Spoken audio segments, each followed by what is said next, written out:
So, Anthony, who are you and why are you here? I think most of the reasons why I get invited on the podcast is not only because I'm so funny and charismatic, but also I started the Whole Man Academy back in 2018. Um, and the reason I started that, if we launch back kind of 20 years, I worked in the city. I grew up down in Kent and then worked in the city as a in a finance department for one of the biggest commodity kind of trading companies in the world, Glencore. And then I worked for different financial institutions, not banks, but trading houses and brokerage houses in commodities, in fuel oil, shipping derivatives, in carbon emissions, and European power. And long story short, I did that for nearly 20 years. And with about 3 years to go before I left, I started to feel a bit of that. Is this it? Am I honestly going to sit here at a desk for 200 hours a month doing the same thing for another 15, 20 years? Despite, you get well paid. Technically, it depends what you consider well paid. And, at some point you have to decide, as a lot of men do, when you get to that kind of middle age of you're either going to stick at what you're doing or you're going to have to change. And I decided to change. And I went on my own kind of journey of personal development, self-development, etc. And during that time, I decided to start running events for men because I thought, who do I know about? You're never going to understand women. Understanding women is impossible, and like trying to nail jelly to the wall. And yeah, I just realized there was a gap in the UK. And as far as I could see, there was no other real men's events around. So I just started hosting them, making up as you go along, which is some of Mm. the best things come from that. And it kind of snowballed. 2018 was the first event in London in Soho House. Wasn't sure if anybody would come along, but had 24, 25 guys turn up. And Wow. we had, different speakers from then on, like Leon McKenzie, who was the ex-footballer and boxer, Fergus Crawley, who does a lot of stuff now for like endurance events, and, people in all different industries. And what I saw was the appetite that a lot of men kind of said it's great to get around other men. And it went from there really. 2019 was the year it felt like it kicked off. So Geeves and Hawkes, the London Savile Row suit tailor, was like, loved the idea and not only sponsored us, but allowed me to use number one Savile Row for an event space for three Wow. or four events, I think it was, which was amazing because I couldn't have afforded to spend thousands on an event space. And that kind of really got things going. And, I always say you can't buy momentum. It has to build. Of course, 2020 fucked things completely with events for men and no real events. So, I navigated that and then kind of, recalibrated and went again once everything opened up again. So I'll throw that back to you now and see if there's any questions from that part before we go further on. Yeah, no, that's great. Thank you. First question is, what did the journey look like? So when did you decided, all right, this is it, I'm going to shift? Did you get a coach? Did you start reading a book? Did you see something on, no, what happened? Probably all of the above. I mean, I always laugh because I wasn't really listening to podcasts and they weren't as big as they are now. Yeah. And it was my partner, Emma, who worked at the same company as me. And she said to me, you should start listening to podcasts. There's some really interesting ones around. And I was joking. So I was like, I'm too busy, which is funny because, I didn't have kids back then. And if you think busy, you don't know busy until you've got 1, 2 or 3 kids. And we have 3 boys who are under Yeah. 8. So, there's no off switch, if that makes Yeah. sense.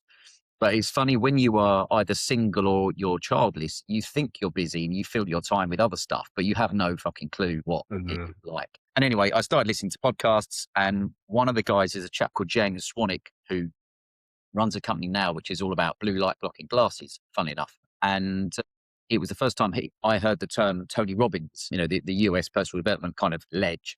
And I decided to throw some money at that kind of, to get in proximity to him. So we went to basically all the Tony Robbins events. I went to London, then I went to Tenerife, and then I went to Miami and went to his events out there. Also got a coach, which was brilliant, a really fantastic 2 different ladies that really helped. And what I realized with coaching was, to state the obvious, they're not there to tell you what to do. They're there to ask you questions to unearth what's inside you. So that I found really helpful. But leaving the city was hard because you are, as I know with so many guys over the years, kind of reinventing yourself. Even if you don't like your job, you're kind of safe and secure doing it and you know what you're doing. And everybody else around you feels safe because you're earning money and doing everything you should do on paper. Mm. So it probably took me 3 years, and the company I worked with were brilliant at, I left one desk and they said, we don't want to lose you, because I was a really good employee. I made the company lots of money and I was generally a good employee. You know, I never took time off sick and did what I needed to do. So it was hard when I moonwalked up to that, or I should say, I got to the edge of the cliff of jumping once or twice or then 3 times, and then kind of dragged myself back in again. And then finally, I decided, no, you could either, or my coach asked me, and it's always an interesting one for men and women who are at that crossroads or turning point. You know, day to day, you can keep doing what you don't want to do, and it's not too painful. But if you project 6 months or a year or 3 or 5 years forward, you'll be like, oh, I can't keep doing it for that Mm, long. And mm. that for me was one of the big questions my coach said to me was, look, you're fine week to week, day to day, but are you going to be here in a year having the same conversation? And I was like, no. So I left, and yeah, that kind of started. I'd say, like, you know, a different chapter of my life completely, because I'd never worked for myself. Although when you're employed, you should think of yourself as one little bit, your own little business. You know, because the company can do as much as they want for you, but you should look to further your knowledge, your skills, etc. But, you know, you don't realize how easy it is sometimes working in a job where if you don't make much effort that day, you're still going to get paid. And Yeah. when you take 2 weeks off on holiday, you're still going to get paid. And when you have a week off at Christmas, you're still going to get paid. And once you start working for yourself, no one gives a fuck. Sounds like it was more of a personal development journey rather than a journey into masculinity. So when did the masculinity kind of piece come in? Yeah, I felt as I started to do the events, you know, it wasn't necessarily just meant to be based on masculinity. It was more like, how can you get groups of guys together who want to improve their life? But what you saw was that, you know, some men seem very emasculated and other men maybe are on the other end of the spectrum. And I kind of tried to find that happy medium of, you know, I think it's important to be able to share views that might upset people if they don't agree with you. And especially in the last few years, you know, you've seen people getting cancelled for the wrong opinion, which is always interesting. But for me, what I saw was that niche of the middle-aged men who probably felt there was lack of options for them to turn to if they wanted to improve their life. And that could be in fitness, in health, in finances, in marriage, in career, in business. It didn't have to be one specific thing. Uh, And alongside that comes the masculinity part. But what I found interesting was there was a big push towards talking about masculinity, which is all very helpful and interesting. But most guys don't give a fuck about that. They just want you to help solve their problems. Mm, And, yeah. and if I said to you now, we've got an hour and every man in the world is going to listen to our podcast. What would be more valuable? Us talking about masculinity, which, yes, is interesting, but, or us talking about strategies to help them be more productive, think better, be a better dad, you know, not kill themselves, look after themselves, all that stuff. I realized that there was a big push on masculinity talk, which is interesting and helpful. But ultimately, most guys are like, yes, great, but I don't really care about that. I just want you to help me kind of improve my life. And that's what I mean, I have, we can go on to what I've created, but, you know, I have so many guys now that I know I've helped them in their life improve one or more areas. And usually one area improves the rest as well. But does the talk of masculinity come up? Barely at all, because we're too busy trying to just, you know, get, get Yeah. sleep, feed the family, work out, work, not scroll Yeah. too much and not get dragged down by the tyrannical government, basically. Yeah. No, it's an interesting point. I guess for me, I use it as a lens and it's quite Mm. a useful lens to look through things. So do you know King, Warrior, Magician, Lover? Yes. So I use that quite heavily. And then whilst it's because I think it's useful to know that you're not broken as a man, Mhm. to know you're just in a shadow and that's why you're acting in this way. So it's not so much, I guess it is a conversation about masculinity, but it's not perhaps what most people talk about when they talk about masculinity. It's like, here's a lens to look through your life. And yes, you're being a tyrant or you're being a weakling, but it doesn't mean you're broken. It's just what you do when you're stressed. And then a lot of people go, thank fuck, you know, I'm not broken. It's just, Yeah. And you're right. I mean, I've spoken on so many podcasts about the fact that, like you said, you know, people aren't broken, even if the perception of them that they are, or the external perception is that a guy is. And in a way, I look at the difference from when I started the events. It was mildly perceived that they were mental health events. And what I yeah. realized was that probably around the marketing, which is important, the marketing was wrong, because yes, mental health is important, but it's not the be all and end all, because I knew a Mhm. lot of guys that were coming to events like, mentally, I'm fine. I just need support with my business, you know, all the other things. So I was Yeah. looking at mental health and masculinity. It's part of what makes up a whole man. And Yeah. I've worked with some guys that are quite effeminate and don't come across as stereotypically masculine, but they're killing it in life. And other guys that will be the other end that might have been in the forces and are big butch, big butch guys who could, take on a whole load of people in a room, but they're really struggling with another part of life. Mm. But what you said about with warrior, magician, lover, etc. I think you're right. They're all tools to help men reflect on like what's gone on in the past, where are you at now, and what are you looking at in the future. And that's the lack, I think, for a lot of men, especially 3, 5, 10 years ago. There was hardly anything around like that. And I would say now, not just for me, but for yourself and others, there's options for men now, and people won't resonate with you or me or someone else for whatever reason. It might be because you've got a beard, or I'm in my 40s, or I have a London accent. But then other people will resonate. And for me, it's finding those men. You're never going to keep everybody happy, but I have said so much of the more you can just be you as much as possible, it will repel Mhm. the people that, like don't like you, and it will attract the guys that do. And I get emails all the time from guys who are in my membership or on my email list when I write my articles that say, absolutely nailed what's going on in my head, or that's exactly how I feel. And I'm like, cool, because I write for me 10 or 5 years ago.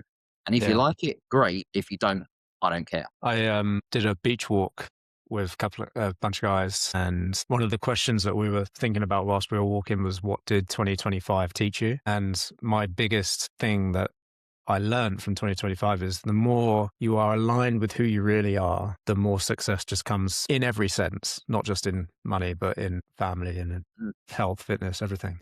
And it takes courage to do that, Yes. because I think we, Yeah. from a young age, are probably led to try and fit in. And I understand, if you go back years, fitting in means staying in the tribe. If Mhm. that's all true, and and staying alive because of security and safety. And I try and encourage guys to say, look, other men around you are quite happy. And when I say coasting or plodding, that can sound like it's a negative thing, but maybe those guys are just okay with their lot and they want to Yeah. earn X amount a year. They want to go to work, Mm. come home, watch the footy, have a beer, and have sex once a month, and what have you. And that's it. And you're like, cool. I'm really looking for the guys that, regardless of where they are monetarily, success, business, anything, are the guys that want to get around more guys that want to improve and want to have great experiences, probably not have to ask permission for time off too much in their life, which is one thing that used to piss me off. And it is, for want of a better phrase, like finding your tribe. And do you know what? Social media, LinkedIn have been very good for that, because you can post stuff and some people will hate it and other guys will love it. And I'm like, cool. Again, I'm bringing the people that you and I would have a great time for a weekend together. Other guys wouldn't like what we wanted to do. We're not looking to reach everybody. That's an interesting point. So do you think they are, because I often think about this, are they genuinely happy with their lot, or is it just the fear of looking in and being aligned with who they are? Mm. I think there's the old saying, it depends, because I do know guys who you would say were playing it small, but actually Yeah. they had a lot of security and they were quite content and couldn't understand why. For example, when I worked in the city, I'd played football for years until I was in my early 30s, and that gave me my reasons to train. It also gave me my reasons to, go to football and spend a load of time with your mates. But after I got injured and I kind of just couldn't be bothered anymore, I started doing obstacle course racing. And people always say, "Oh, is that like Tough Mudder?" But it was, there's hundreds of different races all around the world. And that gave me a different reason to train. And in my head, you don't want to just be great at running, but be weak. You also don't want to be so strong that you can't run very far, if that, or so big and musty you can't. You want that happy medium. And I used to figure that a body like a soldier was the one that was most optimal for living life. And I trained really hard for all that. But that gave me excitement. Whereas some of the guys in the city, they didn't want to go to the gym and they were quite happily having a bit of a dad bod and a bit of a Yeah. belly. And they had money in the bank and a Range Rover and earned a six-figure salary. And that was what they were happy with.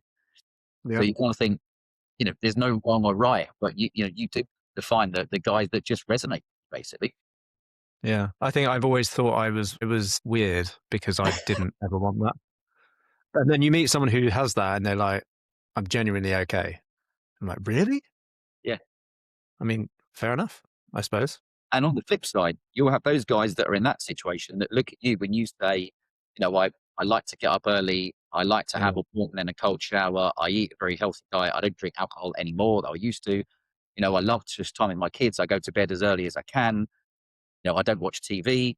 And they'll be like, wow, that's outrageous. It's crazy. I like what you yourself. And actually yesterday, mistakes I made or things I wish I'd done sooner. After about a year, I can't remember, of doing events for men, there was the first guy who said to me, and it probably was 2019, said, "Hey, I love this thing. How can I join the Whole Man Academy?" Oh, And I was like, nah, there isn't anything. It's just come to events. But of course, yeah. what guys were looking for, they had the appetite for more. And more means it's a bit like taking an online course. They're great, but on a Monday morning, it's back to you on your laptop on your own at your desk Yeah. or wherever. So the accountability and the community and stuff like that should never be undervalued. And you'll get the odd guy that will say, I don't want anybody else around me. I like that. And you're like, cool, that's not who we're trying to reach. But there's now a lot of guys who are in my men's membership who are paying a relatively small fee each month to be part of a brotherhood that has seen amazing results because they said, on my own, it's hard, but having guys to push you and make you do the things you don't want to do, even though you know you should, can be really helpful. Yeah. No, that's good. So tell me a bit more about the Whole Man Academy and like, what do the events look like as well? What do they actually look like? Yeah, and they've evolved because they were all in London to start with. And to be honest, I don't actually like going to London anymore. Also because it means having to travel from the Cotswolds, and it's a bit of a pain in the arse, and it's a massive organisation. So what I realised was, in 2019, I did about 9, 10, 11 events, and some of them were full day events, some of them were evening events, and also dinners. But the organisation of it is huge, if that makes sense. So once the ridiculous lockdowns opened up and things started happening again, I realized doing dinners in the evening were low organizational.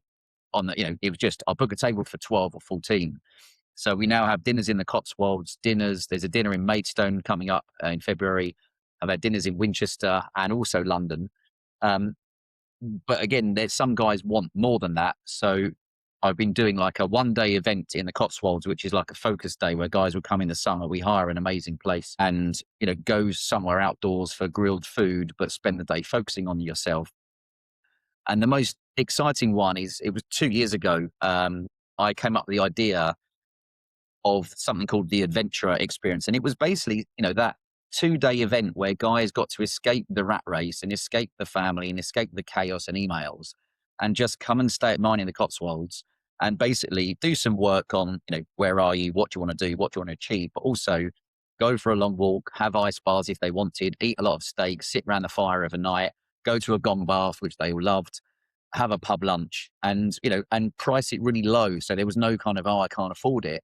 And, from a business point of view, that solidified some of the people that were already paying to be in my membership because they connected not just over screens, but together. So Yeah. the events have evolved, but I do want at some point to be doing events where, and I think I wrote about LinkedIn, I'd love events where you've got 1, 2, 300 men, 500 men come something. Uh, Yeah. and knowing some By the people. way, I'm hoping to do something at Ideas Fest. Do you know Ideas Fest? No, where's that?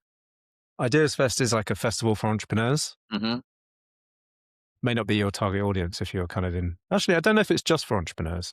Maybe Yeah. not. But yeah, I'm going to have a men's tent in September. But so Yeah. yeah, I'd love to do a festival. Yeah. And I always think, again, if you don't try it, then you'll never know. Yeah. And, even from my events back in, 2019 and obviously 2020, I think we had one dinner. And then that was it because, obviously the government with the old 3 weeks to flatten the curve, which was total bullshit. And then it just went on and on and on. And it was Mm. hard then to pick that momentum up. But I've always had that thing of that there's a big power in a lot of men getting together. And the difference in the States to over here, having some friends who run men's personal development stuff over there, obviously everything's bigger anyway. But, some of them will have events where you have 300 men come for 2 days and they Mm. do, a hog roast and they do exercise and they do whatever. And I'm like, that's what I want to go to. So therefore, I'll just put on events that I would pay to go to. And Yeah, exactly. if guys want to come along, great. And if they don't, doesn't matter, if that makes sense. Yeah, well, Yeah, exactly. I mean, I started running camps Mm. because I love camping. And so if people want to come, awesome. If they don't, I still go camping and it's fine. Yeah, yeah, and I think that again, one of the guys that came to my event last year, he wrote about there's a spec like on the pendulum swing for men of on one side you've maybe got the everyone's got their shirts off and they're screaming and putting blood on their face and have to eat everything with an axe, which is all very good if you like that. Then you've got on the other end, you've got guys in knitted jumpers crying into their arms and you know probably moaning about women the whole time or what have you. And I have a happy medium in the middle where last time we had guys who are ex-military. One of the guys is the head of Netflix security. You had guys from NHS, guys from Vodafone who were, they're a whole mixture of guys, but they're all fairly middle of the road, decent chaps who either didn't have kids, but just kind of want to live a better life, if that makes Mm. sense. And it is so much more fun when you've got a group of guys around you. Yeah, definitely. Yeah, I agree. I feel like I say this a lot, but brotherhoods and those spaces for men just to hang out with each other is almost a bit taboo and lost. And Yeah. it's strange when you think about it. It's kind of strange. Interestingly, and I've seen this myself, but of course, there's been a real push in the last few years, which I would suggest is some kind of agenda, but to push women's empowerment, which is all very good, but to the detriment of men. And Yeah. what that meant was, and I know because I spoke to someone who's deeply involved in it in a few weeks ago. He said a lot of corporate companies were falling over themselves to do stuff for women, which again is great. And if you want to have talks on menopause or anything else that women would find is valuable and interesting, great. He said, but what they found was that actually they were saying, well, we don't need to do stuff for the men. And as you and I will well know, the suicide rate among men is 3 to 4 times higher than it is for women. Why is that? Mm. As why is that is a deep rabbit hole to kind of go down and unpack. But I think corporate talks as well, if you look in the city, a high percentage of the workforce will be men. And if ultimately you can help men perform better by thinking better, acting better, doing everything else a bit better, then ultimately the company wins because there'll be a better employee, hopefully off less, and you cannot, I don't think you can focus on one group. Women need talks, men need talks, and obviously you can do mixed stuff as well. But you're right, it became that slightly belittled thing of, men getting together. And you're like, well, it's just a valuable social connection as much as it is anything else. I learned meditation this year, like Mm. properly learned it, and something called TM, which is transcendental meditation. And I went on a weekend retreat, and there were two psychologists on the retreat, and they were both like maybe a little old school. One had retired, one was, I don't know, they'd been doing it a while. And they both said that they didn't learn anything about male psychology Mm. during their training. It was all like female specific. What would we do for? I was Yeah. like, Yeah. that's What? wild. Yeah. But it also does seem like there is something affecting men more than women. So what are your thoughts on that? I did a very long, it was probably the most popular podcast I've ever done in numbers of comments and interaction with a chap called Neil Kramer. And we discussed it then. And of course, you can look at it through two lenses. If you're a person that's of faith, religious, and believes in God, then you could say that the lack of faith for some men is a big driving factor. Now, of course, some men might not believe in God. So you might say, well, that's absolute nonsense. But I think there's multiple things that for men, are you growing up with a strong male role model around you? And when you look at schools, it's very important for lads to have dads. And what I mean like is a male role model. There's a male energy and a female energy, which some people could argue is energy is energy. But I just think when I look Mhm. back at some of my friends, for want of a better phrase, usually the most fucked up ones were the ones that didn't have a dad around, or they did and he was fucking useless. So even when you look at school, I think it's very important from a young age for men to have a a male role model, be it a father or a uncle or a school teacher or something that they can kind of model themselves on a bit and also can slightly keep you in check. Um, but then you go to social media and you think, do you know what? I mean, how old are you, Ben? 30, I have to think about that. 36 or Six. 37. I can never So I'm remember. like 12 years older than you. Okay. And when I think back, I thankfully didn't grow up with social media. And of course, it has its Yeah. its bad points. But, even if you go back to the media pre social media, is it that the media clearly is just pure indoctrination? There's deep psychology involved in the print media, what I mean is in magazines, and Mm. also in the what we call the mainstream media. I think that the negativity of that can have an effect on men these days because you can consume it 24 hours a day. Yeah, yeah. Now, the other question is, can there be, as we know with women with hormones, women can act fucking mental when their periods are due or around that time with their hormones. So, therefore, with men, there's some really interesting research around at the points where men decide to take their own life. And I've spoken to men who thankfully haven't done it, but thought about it or tried that. Has there been a chemical imbalance in them for a long or short period, which has caused those dark thoughts, if that makes sense? Mm. Yeah. And, you know, it's interesting how you'll have people, and sadly, I know people that have killed themselves, for want of a better phrase. And some of those people, it was of no surprise. They'd always seemed that slightly dark, slightly depressed, slept longer, didn't have much energy, everything was a bit down, and they had a lot of periods of that. Whereas there's other guys I know who said, generally, I was pretty happy. And one day I just thought, do you know what? It'd be better off if I just fucking killed myself. And they didn't know where it came from. Wow. Now, those are the guys that's more worrying because no one got a chance to help those guys. Thankfully, they Mm. didn't take their own life because I know them and they're alive. But I have several guys in my membership who were quite openly said, who were, either in the military or in business or whatever, and said, things would got on top of me a bit, but it all happened very, very quickly. Or I just thought, do you know what, life would be better if Yeah. I wasn't here. And they want to avoid the pain without the consequences of family situation. So it's a multi-pronged kind of, when I say rabbit hole to go down, because how much of the cost of living when it goes up, does that affect men who are trying to provide? I know men that are working really, really hard. And at the end of the month, by the time they've paid the mortgage, the council tax, the energy bills, which are ridiculously high and highly manipulated, and everything else, and put food on the table, there's nothing left. Yeah. So yeah, it'll probably be an hour-long podcast in itself, just why are men struggling? But ultimately, I think for a lot of guys, there's one or two things that can be missing. And one is that they feel like they're drifting without a compass, if that makes sense. There might not be a lot of purpose or meaning in their life. They might not have the right people around them.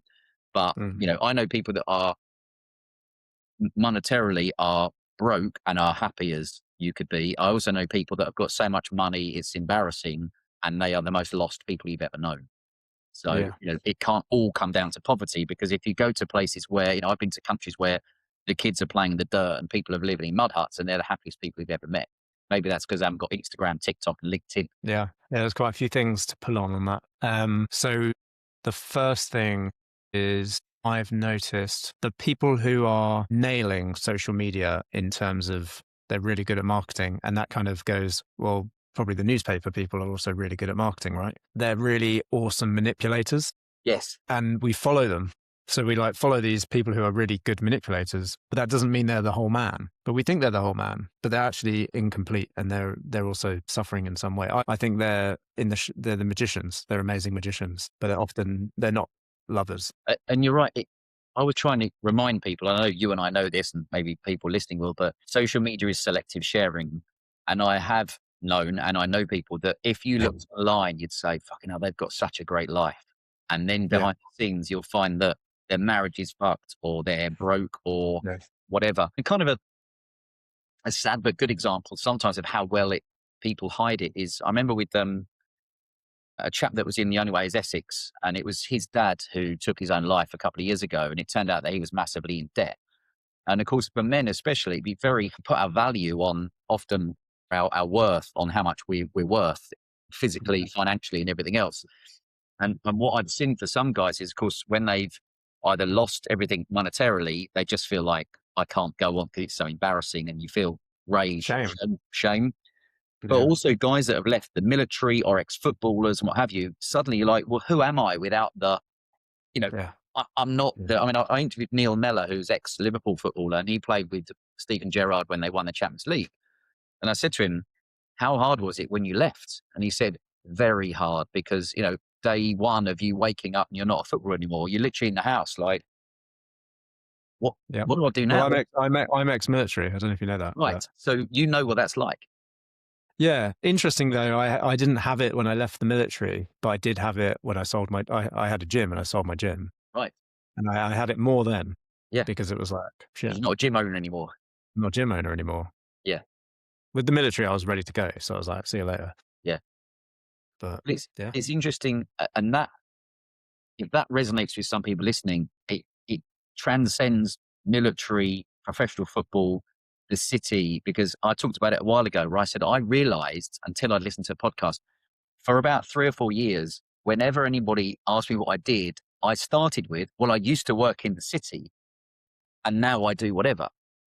Instead of saying, "Well, I do this," and then but I felt like I had to explain because when you mm, can give yourself a title like that, people can put you in a mental bracket. You being ex-military tells us something about you straight away, mm, or ex-gym owner tells us something about you straight away. Ex-city broker or trader tells us something in our own minds. yeah, And I realized I was doing it. But what I find interesting now is, and again, it's not to say people shouldn't, but I now know people that their LinkedIn profile, the first thing it says is X something. And it just is interesting. I know someone that left a very, very big company and they've moved on. And I don't think they're working now, but their LinkedIn profile is X and the company they work for, even though they don't work there anymore. And I understand that maybe they're trying to project letting people know who and what they are, but it's interesting how they start with what they used to be, not what they are now.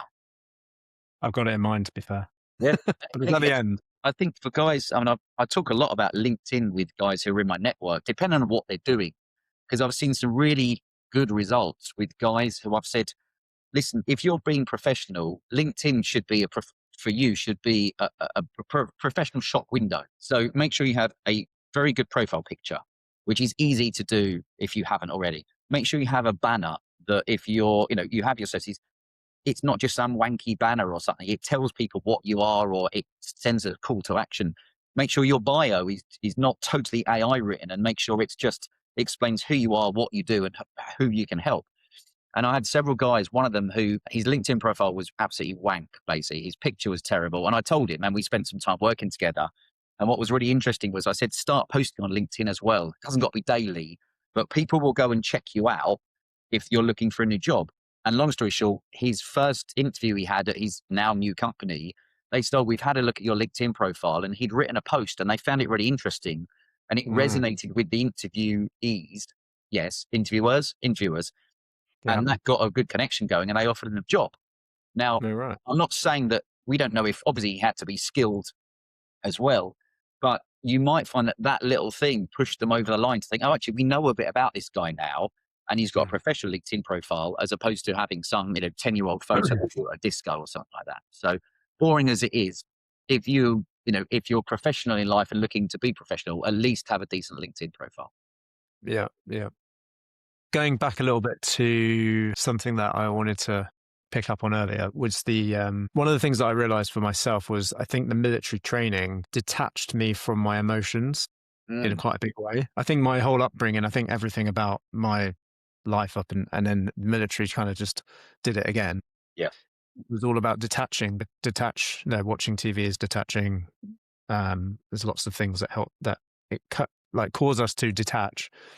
So then I can imagine that, and I've been in like a dark place as well, which was interesting because that was actually before the military. mm, But then after the military, yeah, you think you're just so detached from how you feel that when you have those big feelings, when they are actually big, they're so big that you're like, oh, I've got shame. But you don't know it's shame. You just know it's a big feeling that you don't like. And I yeah. can imagine if you're so detached from it and then you suddenly have this big feeling that You don't know one of how the to options handle it. is get rid of yourself, sort of thing. And this is why I know there's a great saying, which is, everybody would find value in just talking to a lamppost. Yes. And Yeah. Yeah. I've read that. a lot of I said again on podcast from the start, events weren't just about, okay, what's your morning routine and, about how much money you're making and what do you want to achieve? It's like actually part of the fun was just some good conversation. And last night's a great example. There was 11 guys on the call who are all in my membership, which I'm just literally tomorrow or what's today? On Friday, we launch a new tier of the membership, which I'll happily tell you about because I think is really important. But Mm. the 11 guys on the call, one of the guys admitted that recently, like he'd split with his wife a couple of years ago. He now lives on his own. His kids live with the mother. And he said, when I'm with them, it's brilliant chaos. But when I come home and I'm on my own, I'm just lonely because you're so Mm. used to it. Now, I don't know that feeling, but I can imagine it because I have 3 kids and it's crazy. When they go away sometimes, day one, I'm like, oh, it's so good to have a bit of time to do what I want. And literally day 2, I come downstairs, I'm like opening cupboards and doors. We're like, hello, anybody? No, it's all just silent. But what Mm. happened was one of the other guys on the call who is owns a big organic dairy farm and said, I have exactly the same. He said, I've split with my wife. My kids are in their teens. They're off with them. You know, yes, I had like a week or 2 with them at Christmas, but then they've gone and I come home and it's just so hard to know you won't see your kids for another week or 2. And Mm. even that, for them both to realize, and other guys on the call know what that's like. No one's sitting there like, holding hands and crying about it, but just having an honest conversation and being like, yeah, I feel like that too can be, can be helpful. Yeah. Yeah. Doesn't need any more commentary than that, does it? Just a recognition you're not on your own with it. Yeah. And actually, if you go to one of the big things a lot of guys is their career, which we know is massive, is that sometimes I've had guys that have come along and said, I want to change my career, or I'm not sure if I do, but I can't talk to people at work about it because they're my colleagues and I'm worried they'll tell management or whatever. You've got business owners that will say, technically, everybody looks to me to have all the answers and run the company. So I can't talk to people about possibly selling the company, possibly removing myself from it. And in a way, that's where the external people, maybe like you or I, as someone that other guys can go to, we don't have to have all the answers, but we can lean on our own life experience and listen to them. And in fact, yet tomorrow, I've got a guy traveling up who's a CEO who will spend the whole day with me in the Cotswolds, and we will meet for coffee, go for a long walk through the estate that the people that own JCB own Dalesford, which is the big organic farm. Mm. We'll then go and have lunch. We will work through all the different areas of like manhood, if that makes sense, or life as a man, and see what we can tweak, what we can improve, what he can stop doing, what he can start doing.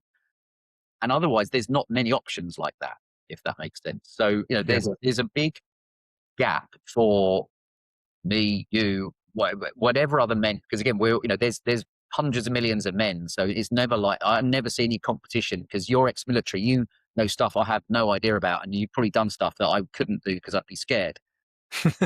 And vice versa. I've sat, as I've said, in the city, one of the guys contacted me who talked about it was hard talking about money with his normal friends because he was earning a lot of money and they were.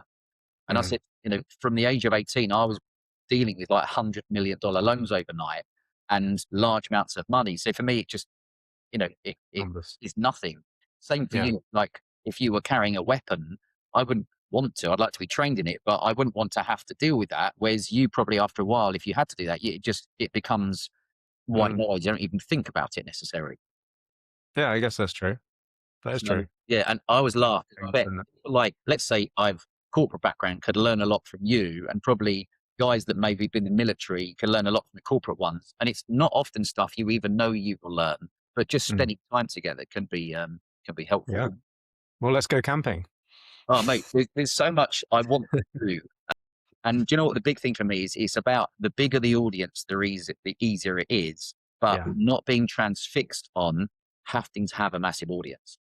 Yeah. And Yeah. Yeah. I always say now, the event I run at the Cotswolds, we have like maximum 16 men come to it. So you're not looking for 50, 100, 1,000 men. You're looking for Yeah. 16 men across the UK or Europe that would be interested in resonating with me and the other guy that I co-hosted with and spending 250 quid for 2 excellent days. And once Yeah. you get past I Okay. don't need millions of followers and knowing people that have got millions of followers, it's a fucking pain in the arse sometimes as well. More people, more problems. Yes. Yeah. No, it's good. I agree with you. I think it's the whole rising tide lifts all ships, isn't it? Mm. And I always get excited when I meet anyone who's doing anything with men. I'm like, Yeah. it's always good. Do you know what you'll find also is a lot will come and go. I mean, I've had a lot of conversations with men over the years who've said to me, "Oh, I've seen what you're doing, and you've been doing it for 7 years now, or whatever that is." and you've got all the events and live events and online events and a membership and a book, and podcast and all that stuff. And they'll say, I'm going to do something. I'm like, great, but don't expect it to be a success overnight. It might take months, years, to get it going, because you've got to find the right men. Um, and that's why, even for me, literally what my membership for men is called the network. And it's basically, a monthly thing where you get some digital content, you get time with me, you get coaching with me, you get all this different stuff to help you along your way. But even then I realized some guys, like, I just can't afford, even though it's like $47 a month. Some guys just say, I just can't afford it. I'm really struggling. And it pisses me off when, guys that are working hard, but the cost of living in it, or maybe some financial decisions, has really ruined them. But they still are ambitious and want to take action. And that's why I was like, okay, I've now created a literally $9 a month, so it's £7 a month, where they get the digital content which can help them on a Monday with what's your focus for the week, on a Friday with what have you done well, what haven't you done well, and they get the digital content that I have, so that they can get started on something. And if they Mm. can't afford £7 a month, then they've got bigger problems than that to deal with, if that makes sense. But that's been my thinking of, now you've got something that, like, anybody can afford. You've got the next step up, which is a little bit more involved. And also you've got, let's say, either the events or one-to-one coaching with me, which is a lot more money. But that means that no one's feeling like, oh, well, it's all right for those people, they've got money. It's like, well, that should help people get a foothold. Yeah, I also believe, I mean, I don't know about you, but I got myself to a certain place without any coaching, without Mm. any, you know, and there's like, if someone just sat and listened to this podcast and all the episodes I've recorded, get loads from that. Yes. So yeah, I'm not sure I subscribe to that Mm. Well, it's that thing. excuse, which I used to make. I used to make that excuse. Part of the thing of it is that men want feeling like they belong to something. Um, Yeah. Oh, okay. Yeah. and that can't be underestimated. The value of some of the guys, one of the chaps on the call, he has been in the group for a year, and he said, before that, I just felt bereft of support. Yeah. And him just coming to a call and checking in once or twice a month and getting the regular emails, he Makes hasn't a had to give difference. much back. But he said when he needed it, he could join a call or just send an email, and someone would basically solve his problem or give him some suggestions. And I Yeah. said, for that, if you can feel like you belong to something, maybe there's a little bit of accountability there, that you tell people what you're going to do and you actually take action. But you're right, you can't help everybody. And we could go out today and find one man that we give everything of our knowledge to, that could help him, and he will do absolutely nothing with it. You'll take another guy that we don't help him at all, but he'll bother to buy a book, listen to all the podcasts, you know, do this stuff, Yeah. and things will change. So it's, you can create these tools, but someone has to actually use them at some point. Yeah. You can lead the horse to water. Yeah. I'm pretty strict now about and stringent about who I let in to my coaching practice Yes. because yeah, I've been there with Yeah. giving. It's very frustrating and also knocks your confidence as a coach, I think, Completely. And it because if you basically, work, you drains your own energy. yeah, yeah, and it does knock. Like I feel like it has knocked my confidence to be assertive, to be confident in delivering. And then you get then the next guy you work with is just like super enthusiastic, does everything. You're like, fucking hell, I'm amazing. I know I'm the exactly. best coach in the world. Completely. And this is what I try and explain Yeah. to some guys who want to move into this.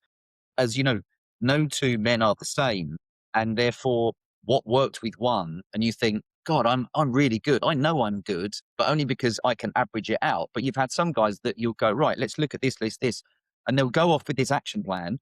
And next week you'll go, how's it going? They'll say, oh, I just haven't had time to do any of it.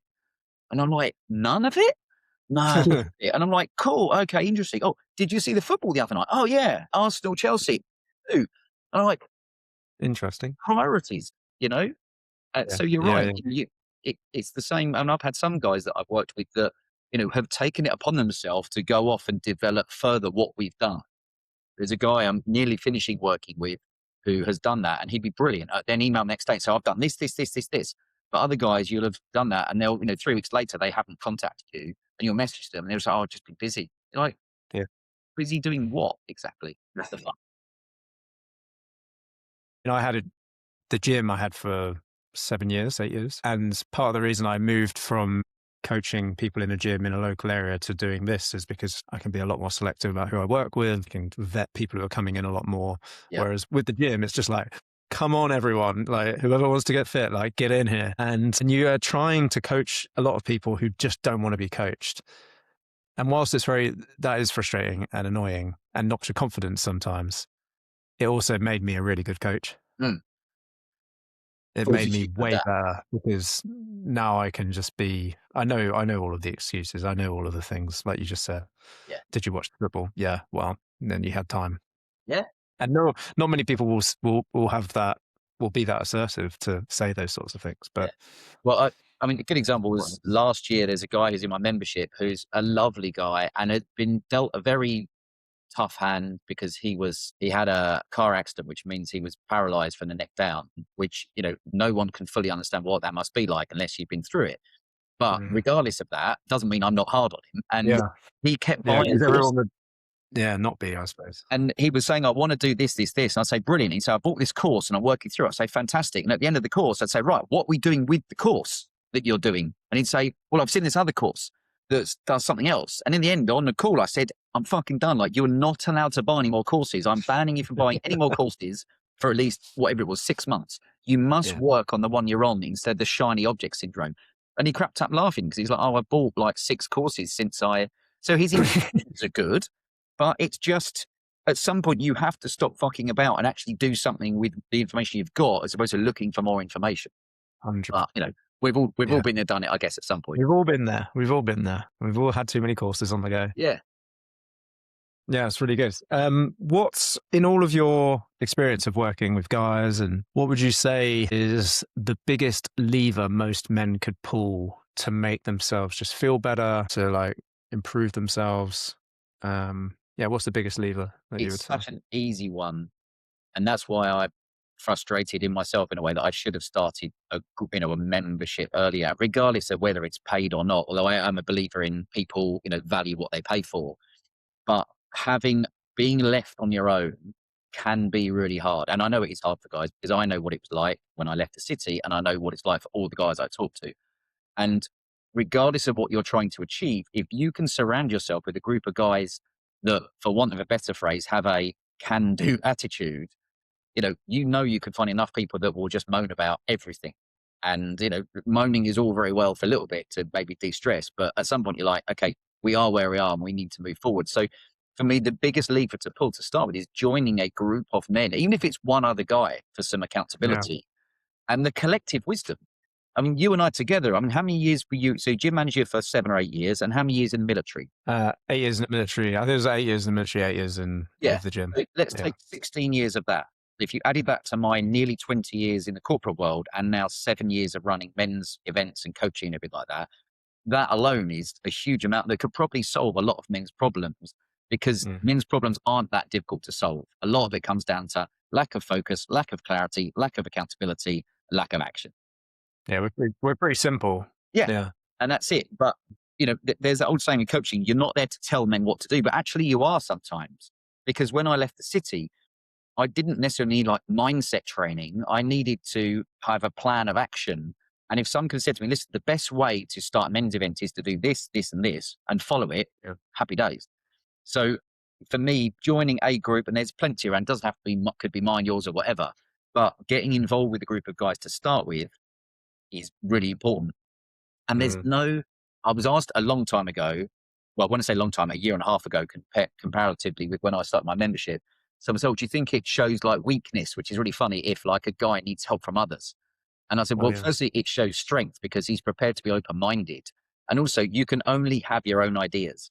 And a great example of the progress that we made, one of the guys in my membership is ex-military, now a serving police officer. And he came to me about a year ago, or give or take, and said, I have this idea. I'm all on my own. I want to improve things. I've got kids, but blah, blah, blah. I need to do this stuff. And I sat down with him. We had a call and then we created a bit of an action plan and then we've chipped away at it. And he's absolutely flying and had like a brilliant 6 months. And, he sent me messages saying, maybe he'd have done it without us, but he's been a lot easier with us. So, Yeah. no one can ever tell. But you and I know, if you and I sat down now and said, right, let's take any guy in the world, give me your 3 biggest issues and we'll help you work through them, the chances of improving are much greater with us in your corner than sitting on your own. Yeah, 100%. I mean, this is a little bit embarrassing, but one year I spent a lot of money, I won't say how much, on coaching. Well, it wasn't coaching. I had all these different courses Mm. going on. So, you said earlier about having too many courses. Yeah. That was my year. I Yeah. was a member of Strategic Coach, which was great, really good, but it's not like personal coaching, it's group. I was a member of Gym Coaching Academy, which was very expensive. Alex Hormozy was, gym launch, really expensive, and was actually part of the reason the gym failed. 50% me, 50% them. Yep. They admitted the mistake and they did a refund, but it was, anyway, Too late by then. too late. And then I had something else going on as well. I had another thing. And then all of it was all group stuff. And then when I actually made the jump to get a one-to-one, like a personal coach, all of the group stuff, all of the other coaching that I'd done in the past was all about like follow my steps. So it was much more action planny. Yeah. Whereas the coach who I had was more about my identity and who I was being. And that was massively useful. Yeah. Compared to all of the other, because I had all the information. I just That was wasn't. more like bigger picture. It was just, it was just like, who are you? You Yeah. know, because I was selling the gym at this point. So Yeah. And we're not who taught are you? stuff as we grow up. Sorry? We're not taught this stuff as we grow up. No, And no, no. there's more availability for that kind of reflection, contemplation now for a boy growing up than there was when I was younger. 12 years ahead of you anyway. But so much of, like we said, can be tied to how much you earn, what car you've got, what you do, etc., which is all nice stuff to have. But if you can't kind of hunker down when you need to and realize who you are and what you're made of, then for some people maybe it doesn't matter, but others it can change the trajectory. And probably like you said, all the other stuff you're doing is all like this, and that helps you Mm. just focus on something. Yeah, I also think, I don't know what your thoughts are on this, but I feel as though there's like a load tolerance that you have when you're younger where you can just deal with shit. If something's like, I don't know, a little bit traumatic maybe. And it doesn't have to be like you were blown up in a war zone traumatic. Yeah. Just be like, it was a bad relationship and that was traumatic. There's like a tolerance that you have and you can kind of a capacity. And then I feel like I reached my capacity and because I hadn't dealt with anything, hadn't dealt with it, even though it was small things, but there were lots of little small things. And I feel like that I was like maxed out and working with the coach got rid of a lot of that. Yeah. And you're right. Released I the think capacity. for each person, there's a different way of dealing with it. And I did a podcast probably 4 years ago where I said to the guy that was on there whose daughter had died of an illness when she was around 12. So it was very hard for him. But we said, as a man, if you can't find an outlet to let that Yeah. go, ultimately your fucking lid will blow at some point. I'm not saying it will for everybody, but if you Yeah. can absorb all this stuff and find an outlet for it, be it the gym or whatever it is, then Yeah. Or sitting around the fire as a yeah, group of guys. Yeah. or a combination. But if you just want to deal with it all yourself, if you can cope, great. But why would you want to? It's much nicer to be Yeah. group of guys that can just be honest. And you said about I spent an embarrassing amount of money. When I left the city, I spent $6,000 on a course to help me create digital products. But I didn't know what to create digital products on. And I was going to do obstacle course racing because that would have been my niche. But actually, I didn't want to do obstacle course racing anymore because I'd been to the World Championships in America, represented the country, and I was done with it. So I spent $6,000 on a course and I did fuck all with it. Yeah. So we've all It been. happens. Mine was worse than that. And the good news is that Emma, my partner, doesn't ever let me forget it. So it's always good to have a reminder about it. But no, ultimately, it all comes back to ownership. You either want to be have a successful life, whatever that is for you, and you can get around people that can help you and spend some time and money on that, or you could not. No one cares what you. No, I think one of the things that is useful to know for anyone who's listening is that we're taught as young men, and feel free to comment on this, that you don't need it. Like there's a mask we're taught to wear masks. And then one of those masks is the mask of invulnerability, where you just don't need any help from anyone. Well, for me, I've seen enough guys that have held that belief, which is a stoic, noble belief, which is all very good. Yeah. With the mask And of then one stoic. day said, God, like I was trying to do it all myself, and actually having a team of, I mean, pick the most successful people you know in the world. They've all got a team around them, you know, Yeah. yeah, Yeah. businessmen, sportsmen, whatever it is, singers. Why have they got a team around them? Because you can't be perfect at everything yourself, and other people can see what you can't. And that's why I was looking at it with my like membership for men. We are like a team that even last night, one guy has got a job which is relatively okay pay. He's been offered another job, which is much, much bigger salary. And of course, I joked to start with, like, take the job because it's the money. But then we unpacked it and realized it meant the other thing he's working on, he wouldn't get time to work on that anymore because the new job with a bigger salary comes bigger demands. Mm. And we talked it through on the group, and a couple of guys gave some really good comments. And he went away, and he's based in Bucharest. He's not even in the UK. We've got guys in Colorado, guys out there, guys in Cyprus, had guys in Kentucky in the US. But it, as he said, even sometimes it's just confirmation of your own thoughts that you've talked it through with other guys. Yeah. Just being heard. Yeah, Yeah. which is nice. Yeah. It was nice. We had a guy whose his cousin had taken his own life, and he was feeling like, I wish I could have said or done something, which is quite a common Yes. thought. And what was really powerful, so I went around the rest of the group and said, does anyone want to say anything, comment? And someone said, I had a friend, or I had a family member who tried and failed, and we got to ask him. So we asked him, like, what could we have done? And he said there was nothing. And it was just like, having that person say that was, I would never have been able to say or create that. But the sharing of something in a group was super powerful. It cannot be underestimated, the value of that kind of conversation. And again, because on the mental health side or the suicide front or taking their own life, whatever, you know, I know guys, and I'm currently working with some that again are very successful, but said they just everything got on top of them at once. And they contemplated it. And at one of my events, I remember one of the guys spoke, and work went downhill very quickly for various reasons. Marriage fell apart. It did something that he felt like he was regretful. And he said within days, I'd gone from kind of, up there doing well to everything spiraled. And, I drove off one way somewhere and thought, what, everybody be better without me. So it's not you doing even for necessarily for you. It's like, I'll be helping people Yeah. out while killing myself, which of Yeah. course you realize is totally opposite of what actually happens. Because unfortunately, you do destroy lives of other people, but at the time, you just want the pain to end. From my understanding of talking to guys that it's happened to, um, and that's why again, if you're looking to improve your life, get around a group of blokes. If your life isn't where you want to be, get around a group of blokes. If you haven't got any money, find a cheap or free alternative to getting around a group of guys. Start Yeah. there and see what happens. But yeah, you don't have to go through life on your own as the lone wolf, because there's a lot more fun when you've got a group of guys around you.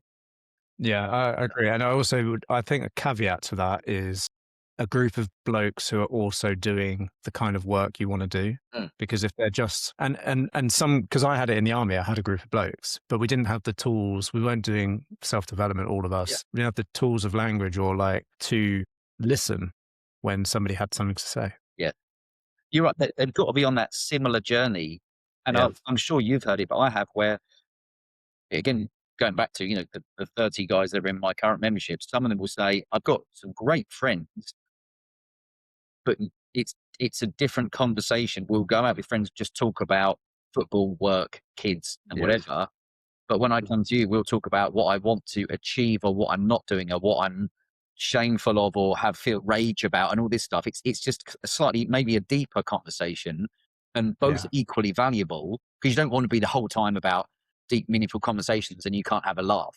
But also, if you want that deep and meaningful conversation or you want that extra support, those guys might just laugh at you. And I had guys in the city. I remember saying to someone after I'd done 3 or 4 events and I met him for a drink, and I said, "Oh, I'm doing events for men." And he was like, "It's a bit gay, isn't it?" And I said, "Well, no, a group of guys who are getting together who want to improve their lives." And again, I said, we've got former, world champion boxers. We've got we had the 2-time world kickboxing champion talking. So we're not talking of a couple of ninja bags sitting there in, pastel jumpers, like playing the harpsichord here.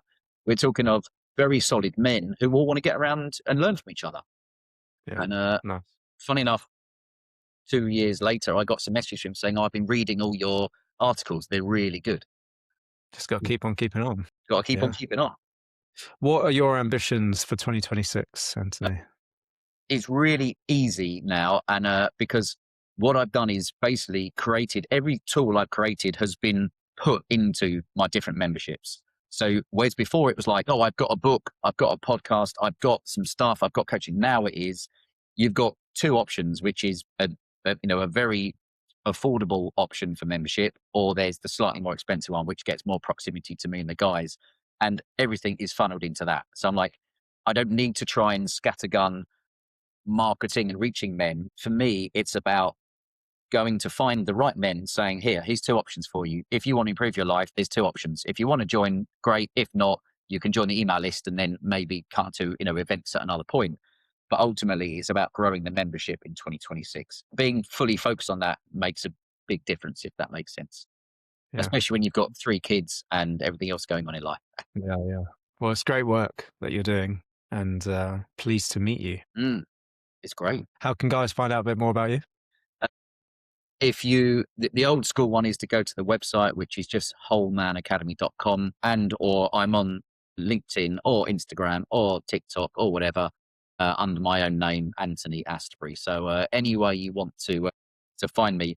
And the main call to action I would say to guys is, and it's technically a lead magnet to get information on the web, on my email list, is I have an online quiz called the Whole Man Blueprint, and it basically analyzes the 10, 11 most important areas of life, and it will grade you on where you are and give you actionable, simple, memorable, achievable advice on each of those. There's over 500 men have taken it, and I get some really good messages from guys saying, "Do you know what? I actually know what I should be doing, but you've reminded me what I should be doing." Yeah. Yeah. And Yeah. reminders as much, we don't all need new information. Sometimes we need to remind it of the shit we should be doing, but aren't. Okay, cool. Well, we'll put the link to that quiz in the show Perfect. notes, and then people will find you that way. Fantastic. Thanks for your time. It's been a pleasure, Ben.